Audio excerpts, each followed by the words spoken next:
Venez, on parle de cinéma.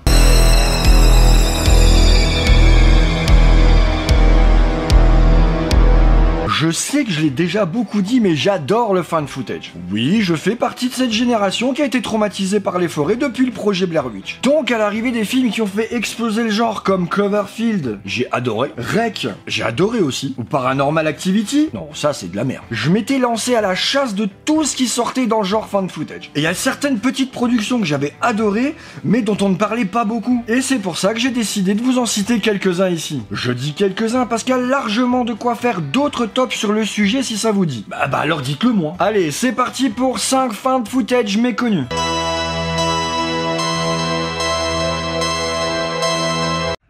Okay, look, I'm fine, all right? You're not fine, okay? Let's just go home. No, we're not going home. We're not going anywhere. We're staying right here.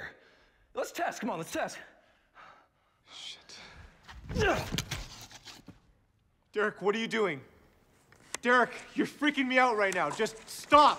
Afflicted suit les aventures de Derek Lee et Cliff Prance, deux amis qui entreprennent un voyage autour du monde et décident de documenter leur voyage à l'aide d'une caméra vidéo. Cependant, leurs aventures prennent une tournure sombre lorsque Derek est attaqué par une mystérieuse créature lors d'une nuit à Paris. Après l'attaque, Derek commence à montrer des signes de changement inhabituels dans son corps et dans son comportement. Sa force et ses capacités physiques augmentent de manière exponentielle, mais il développe également des besoins et des pulsions étranges. Alors que Derek lutte pour comprendre ce qui lui arrive, Cliff documente tout ce qui se passe, à la fois par souci pour son ami et pour tenter de trouver une solution. Afflicted est un film canadien sorti en 2013, écrit et réalisé par Derek Lee et Cliff Prance, dont c'est le seul film et où ils incarnent les rôles principaux. Et ça, c'est une chose qui arrive souvent. Tout comme le fait que les acteurs de fan footage gardent toujours leur vrai nom dans les films. Et je pense que ça vient du projet Blair Witch où c'était déjà le cas. Sûrement pour garder un certain réalisme et une certaine authenticité, ce qu'on retrouve aussi d'ailleurs dans les effets visuels du film, puisque malgré un budget limité, l'équipe de production a réussi à réaliser des effets visuels impressionnants. La plupart des effets de transformation ont été réalisés à l'aide de maquillage et de prothèses pratiques, ce qui a ajouté une touche de réalisme aux scènes de transformation de Derek. Le film a été plutôt bien reçu par la critique et a remporté plusieurs prix, notamment le prix du meilleur film d'horreur au Fantastic Fest et le prix du public au Midnight Madness du Festival international du film de Toronto. Un bon film que je vous conseille fortement.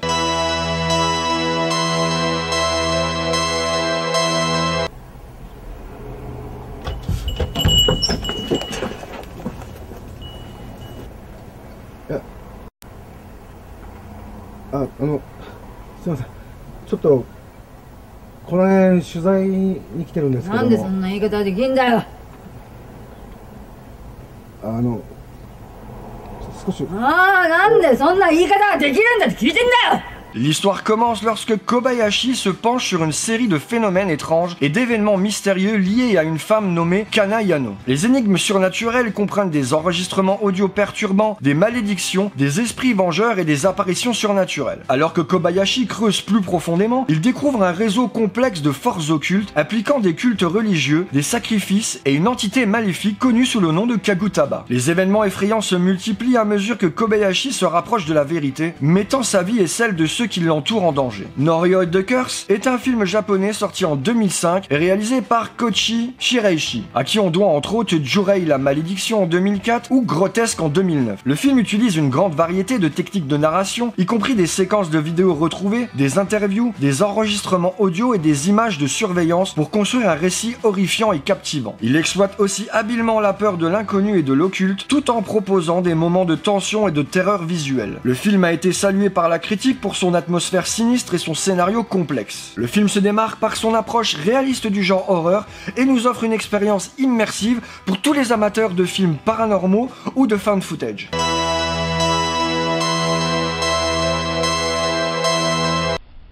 Quoi? Non, vous êtes sérieux? Personne n'a fait ça, on n'aurait jamais fait ça. Blair? Quoi? Blair, c'est toi?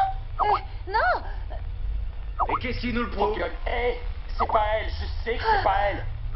Ça va Baisse pas. un doigt si c'est vrai, on verra bien ce qu'il dit. Elle a déjà dit que c'était pas elle. Ouais, je l'ai entendu. Et elle dit toujours la vérité, ta meuf. Ouais. Ah, tu crois ça? Le film se déroule un an après le suicide de leur amie Laura Barnes à la suite d'une cyber-intimidation. Blair se connecte à une conversation vidéo en groupe avec ses amis proches, Jess, Val, Ken, Mitch et Adam. Alors qu'ils discutent, un utilisateur inconnu portant le pseudonyme de Billy227 se joint à la conversation. Au début, ils pensent qu'il s'agit d'un canular, mais ils se rendent vite compte que cet utilisateur mystérieux a accès à leurs informations personnelles et est déterminé à se venger de la mort de Laura. Au fur et à mesure que la conversation se poursuit, Billy227 commence à révéler les secrets les plus sombres de chacun des participants. Les amis se retrouvent pris au piège dans une situation terrifiante où ils doivent faire face à leurs erreurs passées et aux conséquences de leurs actions en ligne. Unfriended est un film américain sorti en 2014 et réalisé par Levan Gabriaz, avec un casting fidèle à la majorité des fan footage constitué d'inconnus. La particularité de ce film, c'est qu'il utilise principalement le point de vue de l'ordinateur pour créer une atmosphère oppressante et claustrophobique. Les événements se déroulent en temps réel, avec Blair naviguant entre les fenêtres du navigateur, les conversations de messagerie instantanée et les vidéos enregistrées. Et tenir 1h30 comme si on regardait un écran de PC sans décrocher, croyez-moi, c'est une performance. Unfriended est une exploration inquiétante des dangers de la cyber-intimidation et des conséquences néfastes des actions en ligne, totalement en raccord avec la période dans laquelle nous vivons actuellement. Le film met en scène les thèmes de la culpabilité, de la responsabilité et de l'impact dévastateur des médias sociaux sur la vie des jeunes. Le film a reçu des avis mitigés de la part des critiques. Certains ont salué l'originalité du concept et l'utilisation innovante de la technologie pour créer une atmosphère tendue et claustrophobique, tandis que d'autres ont critiqué le manque de développement des personnages et l'utilisation excessive des clichés du genre. Le film a néanmoins été félicité pour sa représentation réaliste de la cyber-intimidation et de l'exploitation de la conséquence néfaste des actions en ligne.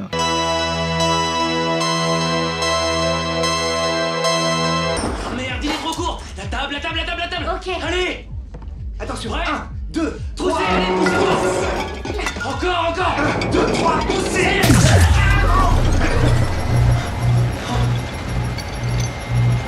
Les gars, reculez. Dans le bureau. Regardez la caméra.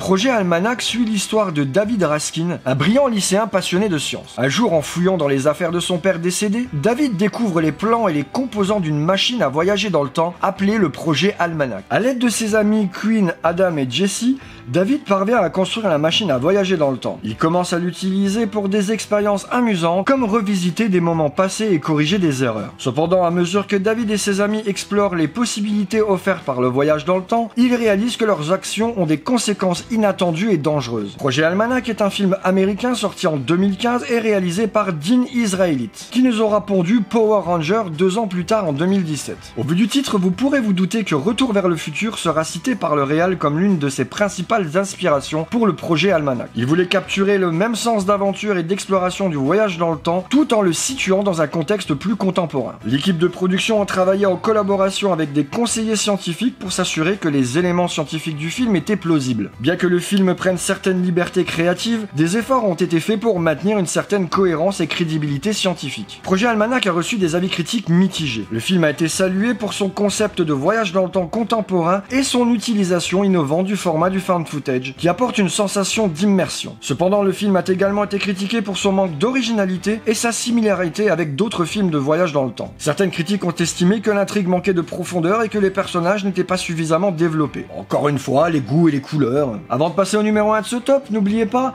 abonnez-vous, pouce bleu, le bouton rejoindre ou le Tipeee si vous avez envie de soutenir la chaîne. Ce film fait clairement partie de mes found footage préférés et je le mettrai même au niveau des VHS que je n'ai pas cité ici puisque bien trop connu.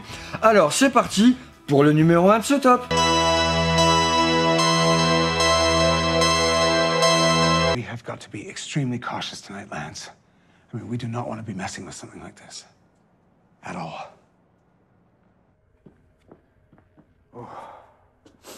This is it. Houston, are you feeling anything? Yeah. I'm sensing a deep well of sadness in here. A profound sadness. Grave Encounters suit une équipe de tournage qui réalise une émission de télé-réalité appelée Grave Encounters.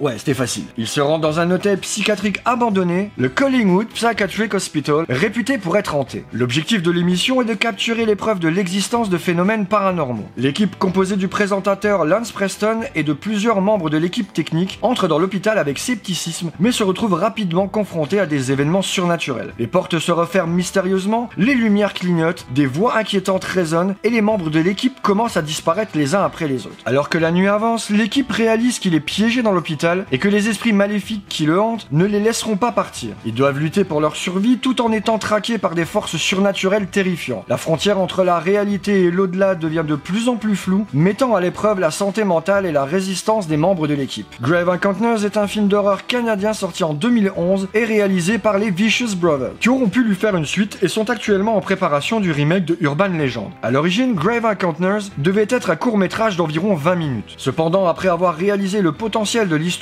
les réalisateurs ont décidé de l'étendre pour en faire un long-métrage, ce qui a permis de développer davantage les personnages et leur intrigue secondaire. Les réalisateurs se sont inspirés de plusieurs hôpitaux psychiatriques réels pour créer l'atmosphère terrifiante de l'hôpital Collingwood, et ils ont visité des lieux abandonnés, notamment l'asile de Waverly Hills à Louisville, dans le Kentucky, pour s'imprégner de l'ambiance et de l'histoire de ces endroits. Le film a été tourné dans un hôpital psychiatrique réel, l'asile Riverview à Coquitlam, en Colombie-Britannique au Canada. L'équipe de production a utilisé les décors lugubres et la nature délabrée du lieu pour renforcer l'authenticité de l'horreur. Grave Encounters a reçu des avis généralement mitigés de la part des critiques, comme c'est étonnant, lui reprochant son manque d'originalité et son scénario prévisible. Néanmoins, le film a réussi à trouver un public et à gagner une certaine popularité en raison de son atmosphère effrayante et de ses scènes d'horreur bien exécutées. Si vous êtes encore là, tapez Found Footage dans les commentaires et n'oubliez pas, abonnez-vous, le pouce bleu, le bouton rejoindre ou le Tipeee si vous avez envie de soutenir la chaîne et on se retrouve bientôt. Ciao!